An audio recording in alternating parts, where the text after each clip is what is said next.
यहाँ पे हमें एक बाइक मिली है R1500 और उसका रजिस्ट्रेशन जिस मोबाइल नंबर से वो मेरे बच्चे का नंबर था, मुझे कॉल आता है और वो बोलते हैं कि वो जिस बच्चे की बाइक है वो ऑन द स्पॉट हमें एक डेड लड़का मिला है, एक्सीडेंट मिला है हमें। मैंने उनसे पूछा लड़का कैसा है देखने में, उन्होंने बोला कि पतला है, गोरा सा है। मेरी जान सूख गई। मैं भागते हुए सीढ़ियों से अपनी गाड़ी उठा के मैं पहुंची वहां पे। मेरा बच्चा, उसकी बाइक के 3 टुकड़े, स्पोर्ट्स बाइक, इतनी भारी बाइक के 3 टुकड़े हो रखे थे। मेरा बच्चा रोड पे पड़ा था बहुत बुरी हालत में। उसकी उसकी जैकेट के भी चीतड़े हो रखे थे।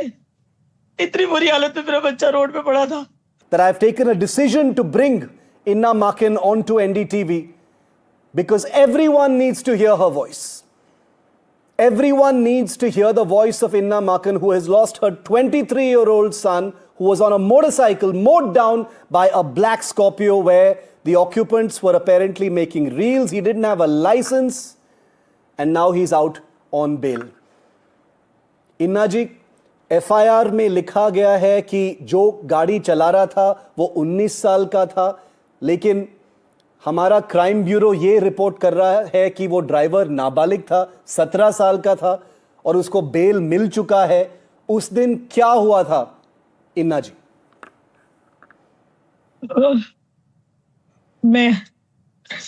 मुझे 1:19 पे कॉल आता है कि मैं SHO सेक्टर 11 से बोल रहा हूँ और यहाँ पे हमें एक बाइक मिली है R1500 और उसका रजिस्ट्रेशन जिस मोबाइल नंबर से वो मेरे बच्चे का नंबर था, मुझे कॉल आता है और वो बोलते हैं कि वो जिस बच्चे की बाइक है वो ऑन द स्पॉट हमें एक डेड लड़का मिला है, एक्सीडेंट मिला है हमें।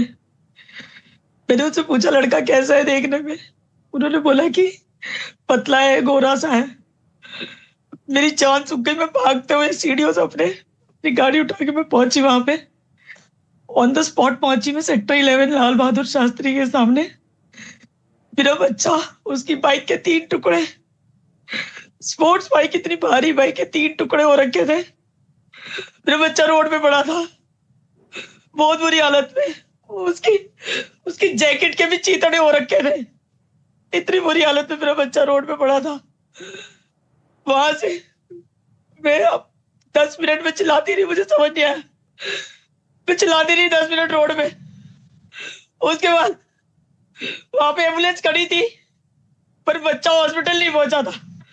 एम्बुलेंस खड़ी थी वहां पे।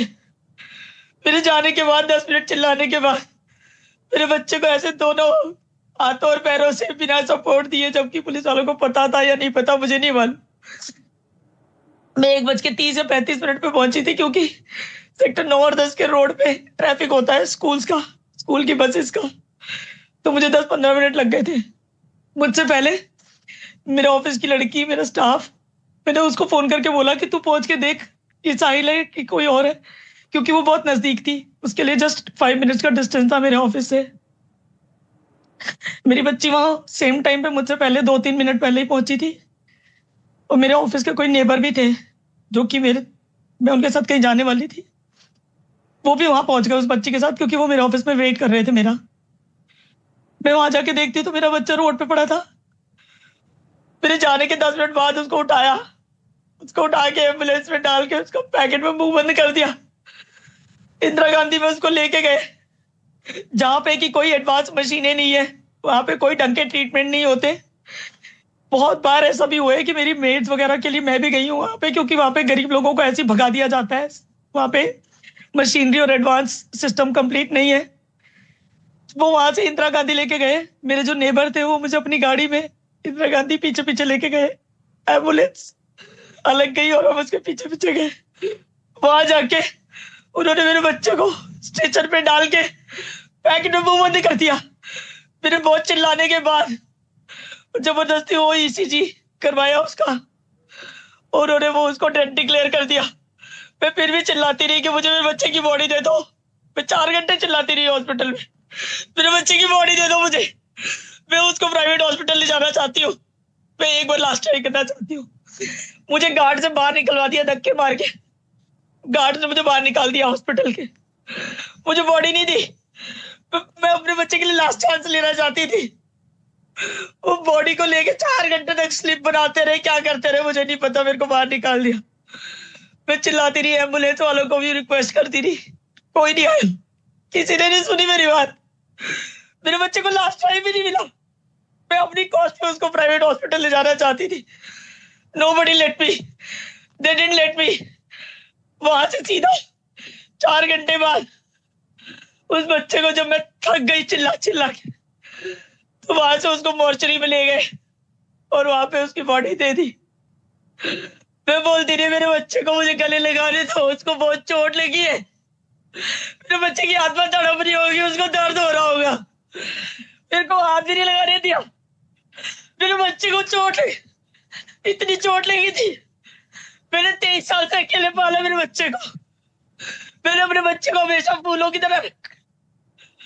मैंने बहुत प्यार से, मैंने कभी अपनी लाइफ में सेविंग नहीं करी। मैंने हमेशा अपने बच्चे के ऊपर 1-1 रुपया खर्च किया कि उसकी ग्रूमिंग अच्छी, उसको अच्छी एजुकेशन मिले।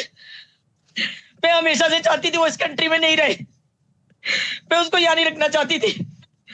मैंने अकेले एज ए सिंगल मदर यहाँ पे जो सोशल टॉर्चर बेयर करा है और जो सिस्टम देखा है, मैं उसको यही बचपन से मैंने स्पून फीडिंग करी थी, बेटा यहाँ पे मत रहना।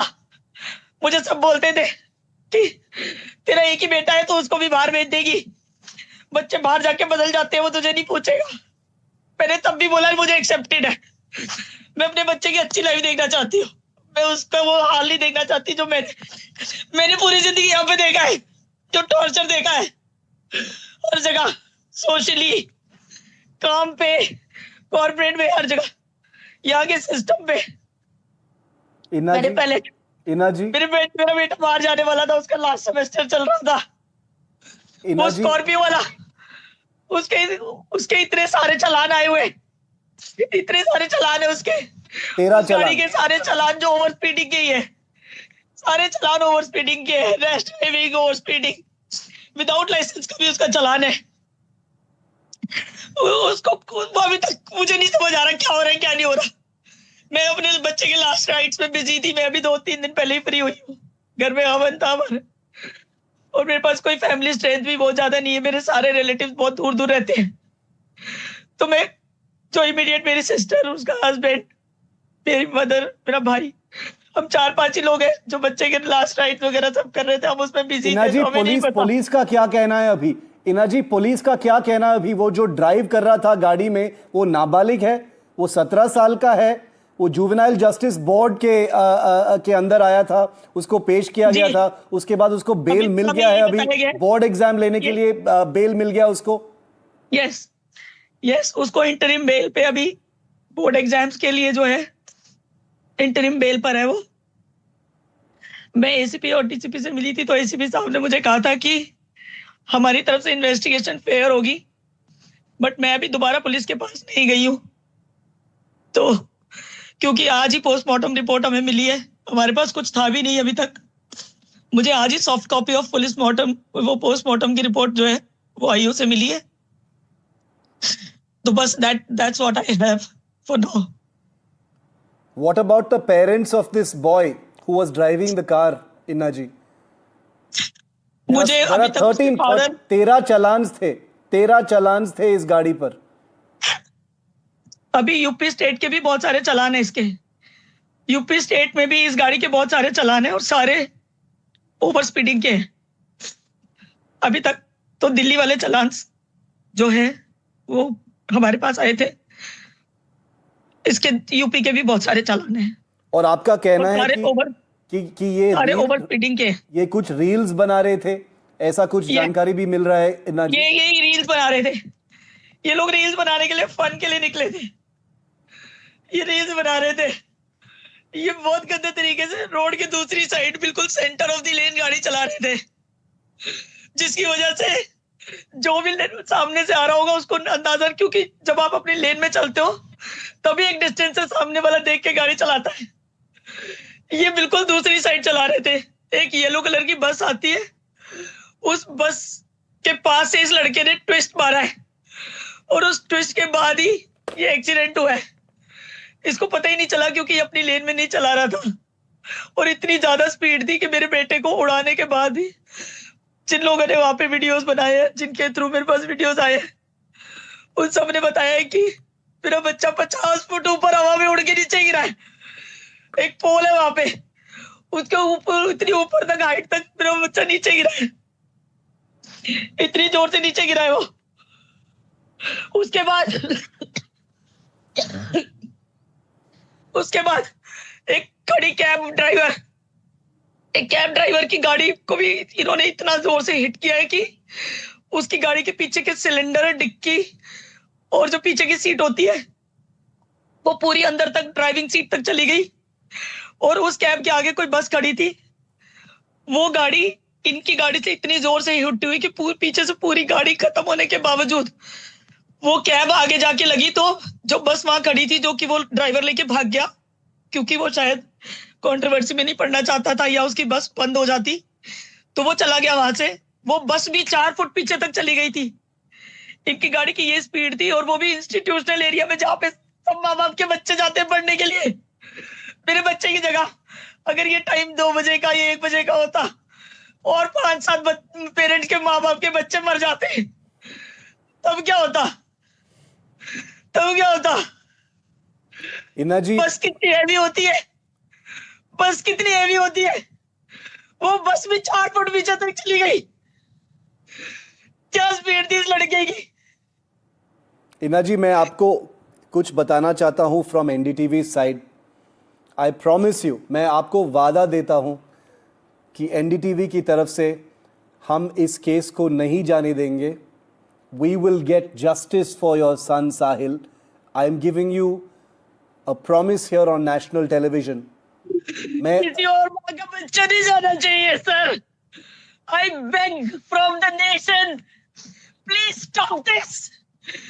माँ बाप की पूरी जिंदगी लग जाती है एक बच्चे को पालने में, अपने पेट काट के, अपने दुख सहन करके, अपनी ख्वाहिशें, अपने करियर सब कुछ दांव पे लगा के माँ बाप बच्चों में अपना सब कुछ देखते हैं। एक एक बच्चा मांग मांग के लिया जाता है भगवान से। प्लीज अपने बच्चों को बचाओ, प्लीज सेव योर चिल्ड्रन। मैं अपने घर में रह नहीं पा रही हूँ, मैं अपने घर को देख नहीं पा रही हूँ। मुझे अभी भी यकीन नहीं होता कि मेरा बेटा घर नहीं आएगा। I promise you, Ina ji, I promise you. Ina ji, I promise you, I cannot replace Sahil, but I promise you from NDTV side, tonight, in front of the entire country, I give you my word in front of millions of people watching tonight and hearing your words that we will get Sahil justice. I promise you, and I will be personally in touch with you. I will be personally in touch with you, madam. Thank you for being with me tonight. I have no words for your grief. I cannot replace Sahil, but I will help you get him justice. Thank you. Thank you.